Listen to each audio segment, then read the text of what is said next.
Bismillahirrahmanirrahim. Assalamualaikum warahmatullahi wabarakatuh. Alhamdulillahi rabbil alamin. Salatu wassalamu ala asyrafil anbiya'i wal mursalin wa ala alihi wa ashabihi wastanna bi sunnatihi ila yaumiddin. Rabbi shrah li sadri wa yassir li amri wahlul 'uqdatam min lisani yafqahu qawli rabbi zidni ilma warzuqna fahma amma ba'd. Alhamdulillah, pertamanya marilah sama-sama kita syukur kepada Allah Subhanahu wa taala kerana masih diberikan kita peluang untuk kita berada di dalam bulan Ramadan.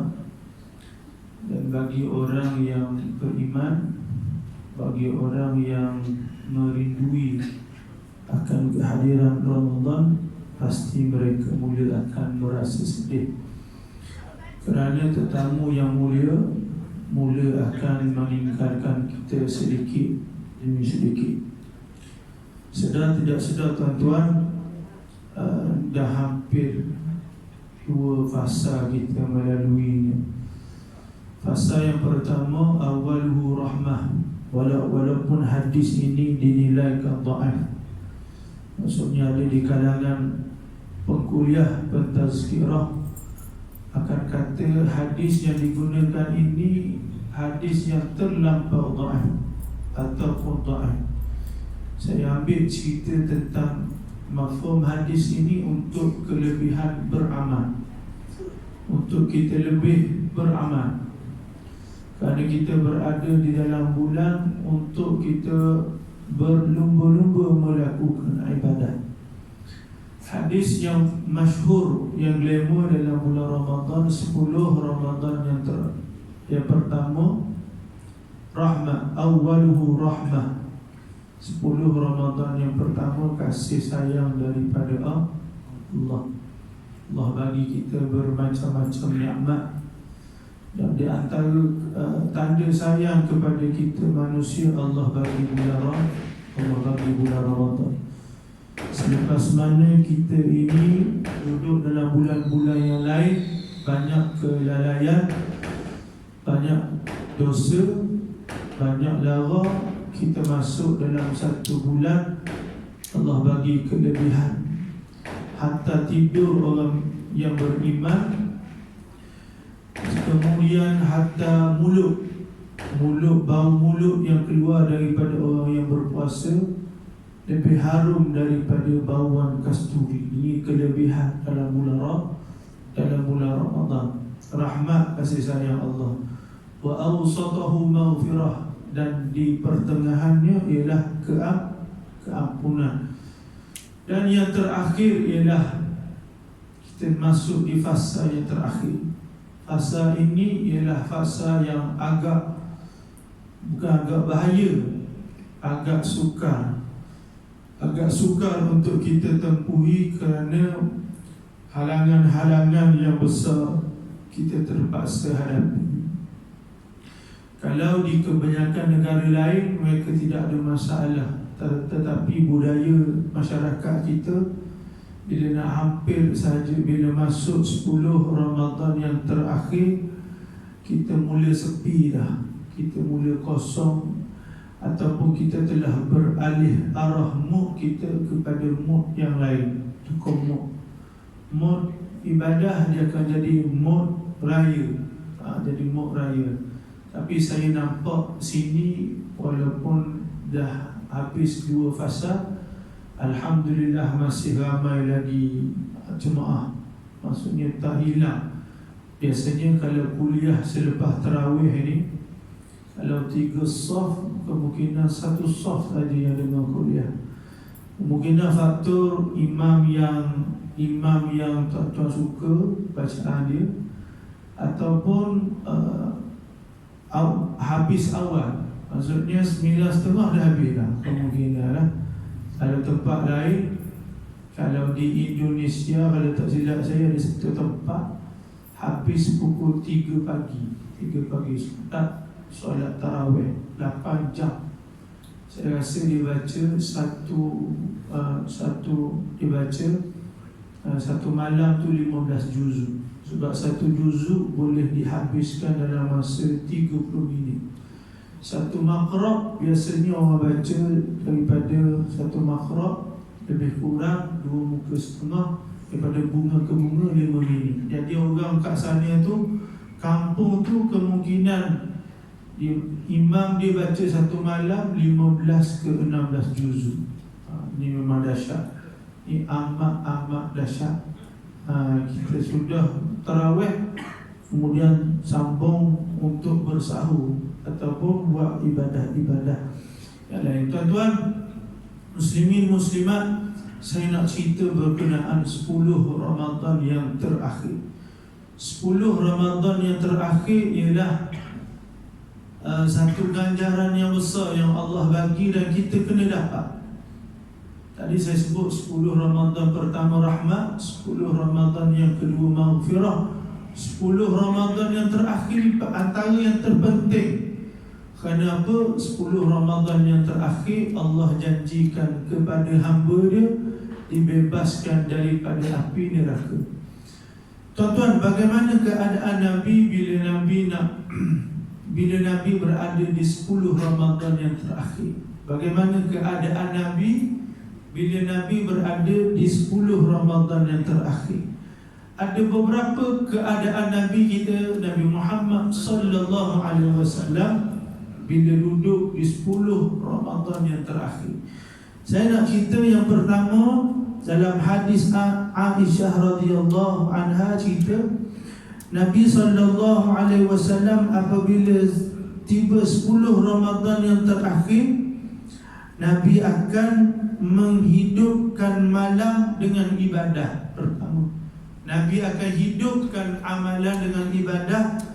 Yang kedua, Nabi akan mengejutkan ahli keluarga.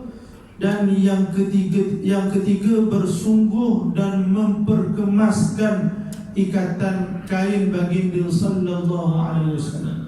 Jadi ada lebih kurang 4 lah.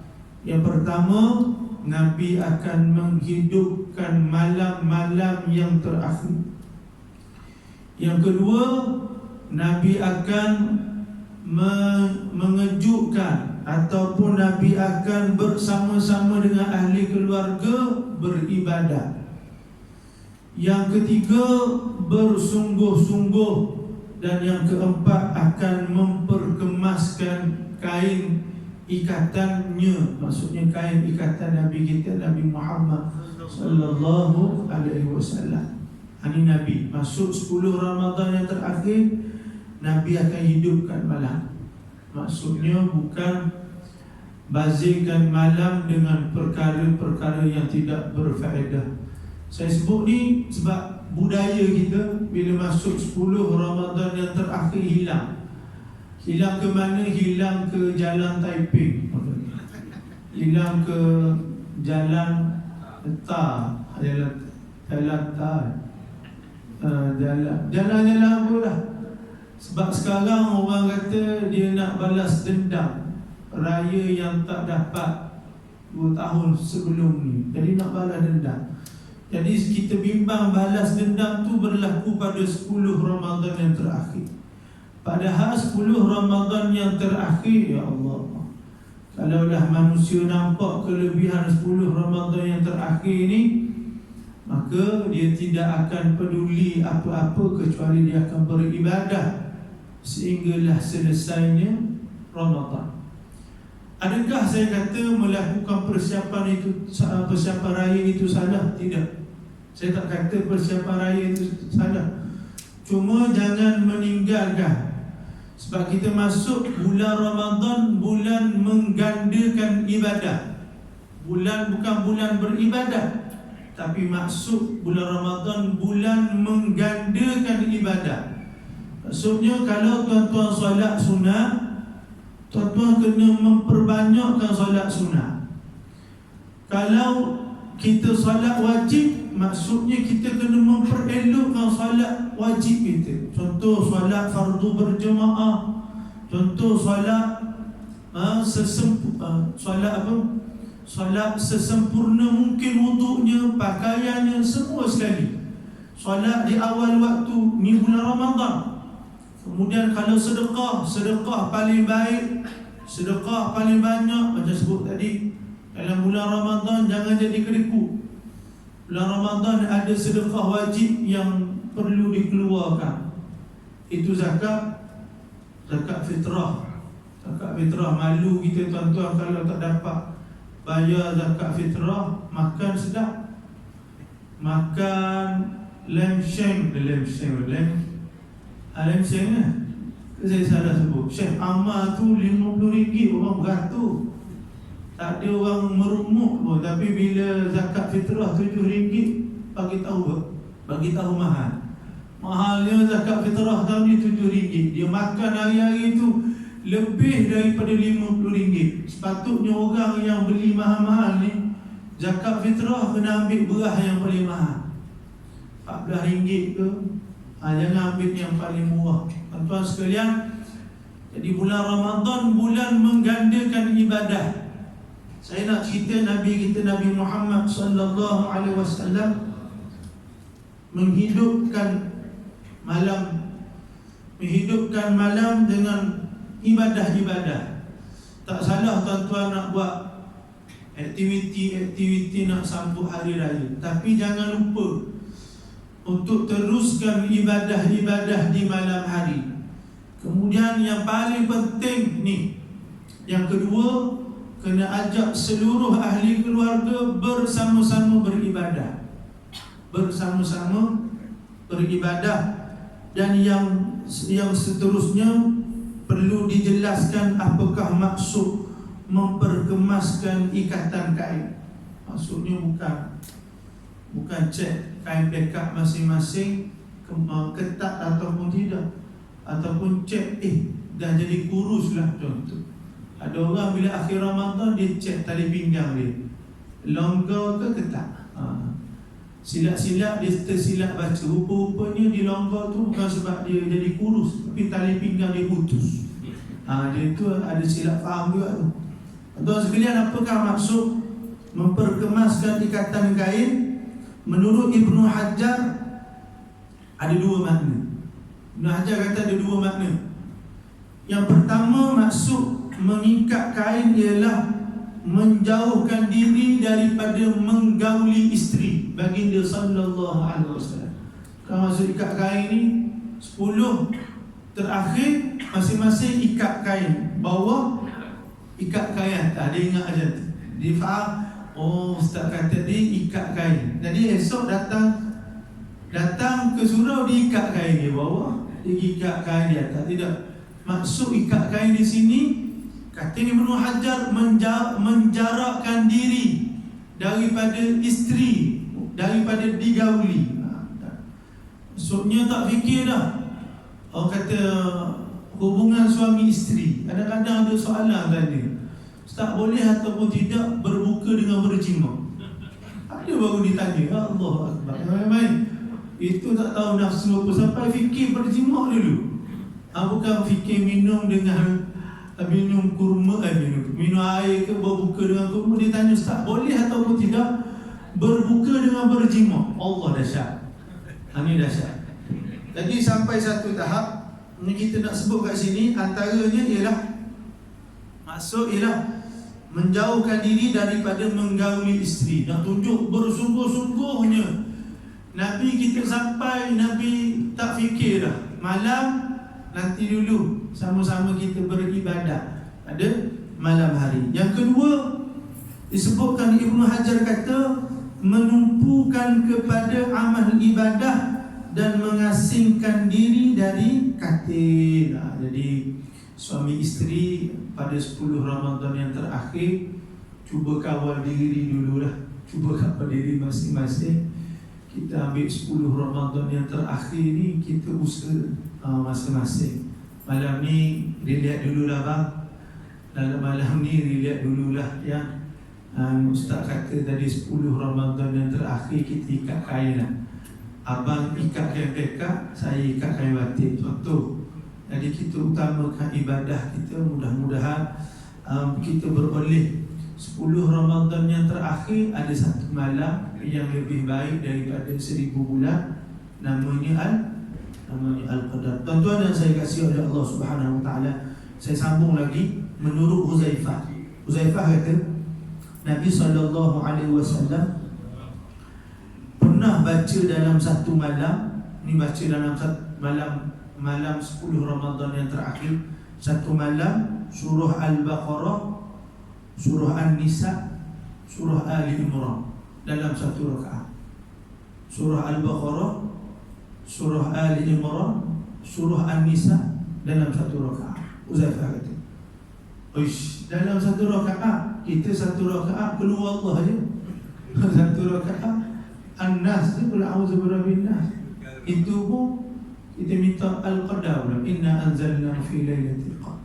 Tak nak panjang-panjang, sampai ada satu tempat Allahu Akbar, imam baca 2 ayat, 3 ayat je, tapi dia anggap panjang, sampai dia minta imam baca 1 ayat je.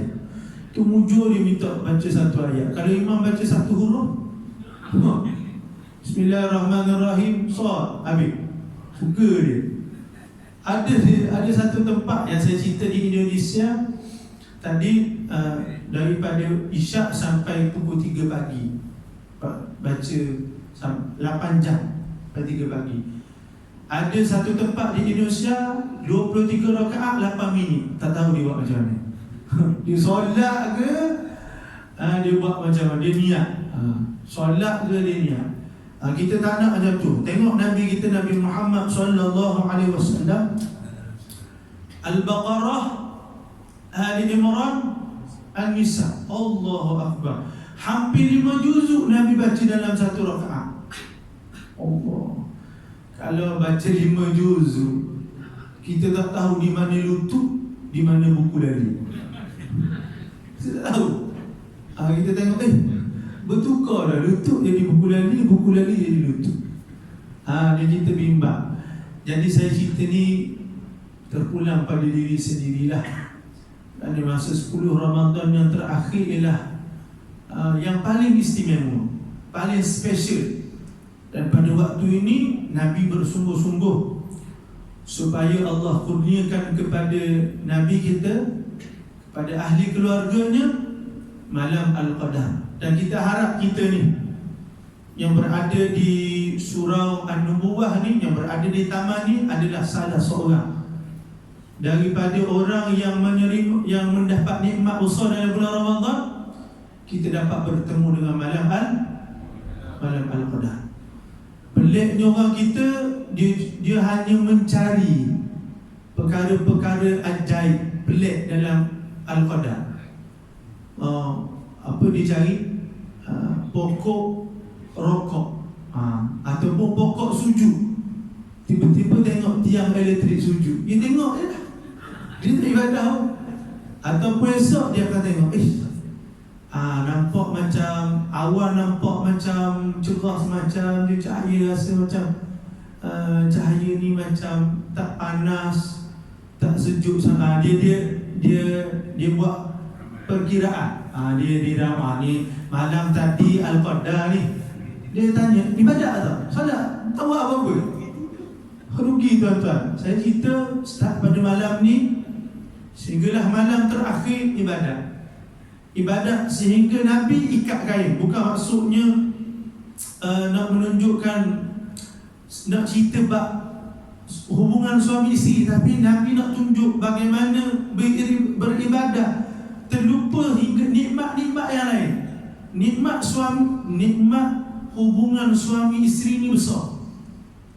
Nikmat hubungan suami isteri ni antara nikmat yang besar. Sebab tu ada seorang ulama Al-Azhar, Syekh Abdullah Nasir Ulwad, dia cerita, kalaulah aku tahu nikmat kahwin, nikmat suami isteri ni begini seronok, aku masa kecil-kecil aku nak kahwin. Tadi minta maaf kalau adik-adik dengar pasal kahwin ni. Kita cerita pula, memang malam ni tak ada tidur dah aku.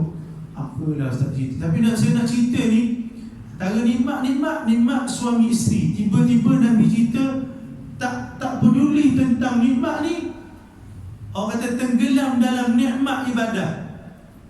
Terpulang pada tuan-tuan nak buat apa daripada pagi sampai ke petang, daripada malam sehinggalah ke awal pagi. Pastikan diri tuan-tuan tidak terlepas daripada pesta ibadah yang hebat, terutamanya pada 10 Ramadan yang terakhir. Dan yang terakhir saya kita, Sayyidina Umar dikatakan melantik Ubay bin Ka'ab dan Tamim Ad-Dari untuk menjadi imam tarawih solat bagi kaum muslimin.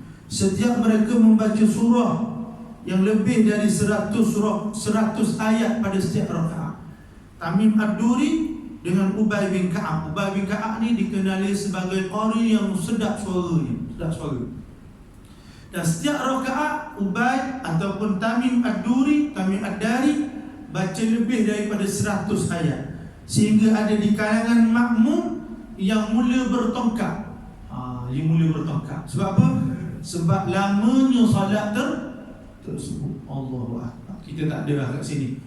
Kita tak ada tongkat lagi. Tak ada orang kata yang kat sini rebah seorang demi seorang, tak ada. Kita biasanya yang ada seorang demi seorang lari, seorang demi seorang keluar. Itu je.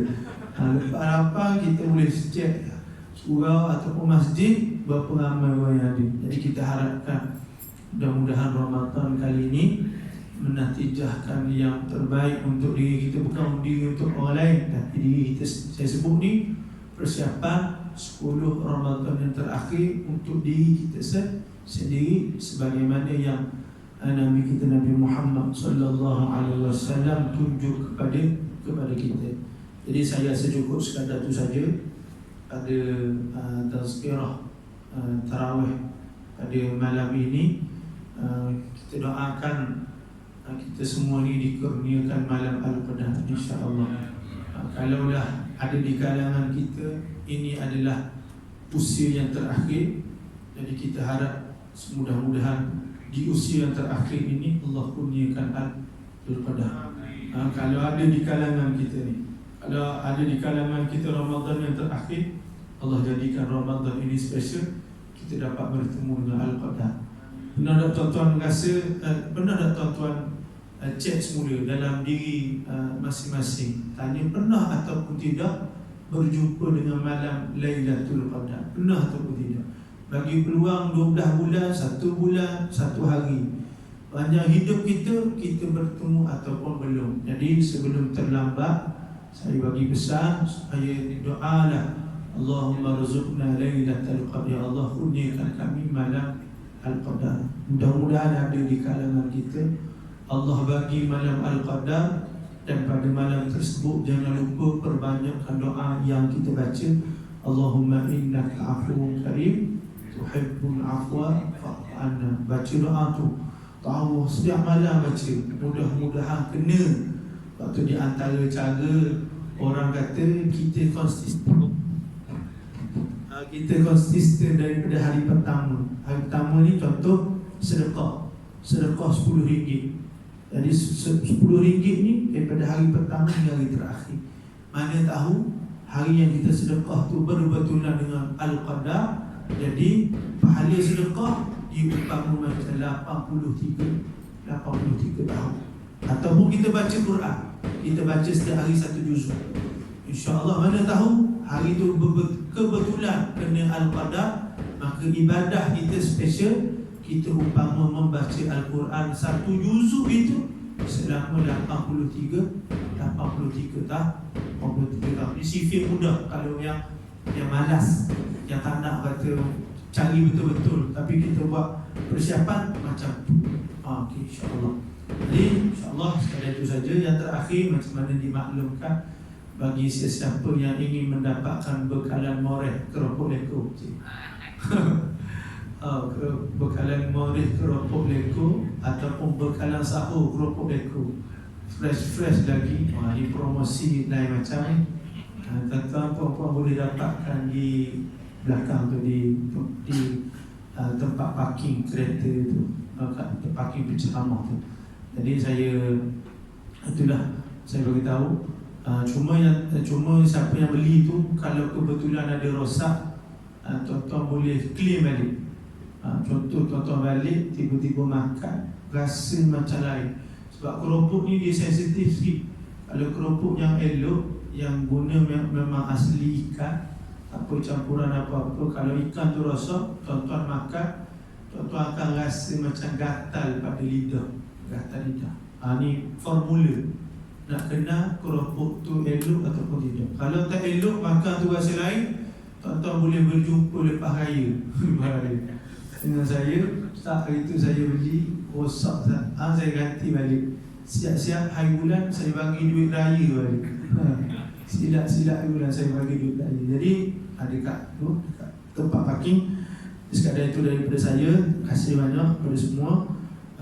Marilah kita mengakhiri tazkirah taqwa kita pada malam ini dengan sama-sama kita membaca tasbih kifarah dan suratul Subhanakallahumma wa bihamdika asyhadu an la ilaha illa anta nastaghfiruka wa natubu ilaik. Bismillahirrahmanirrahim.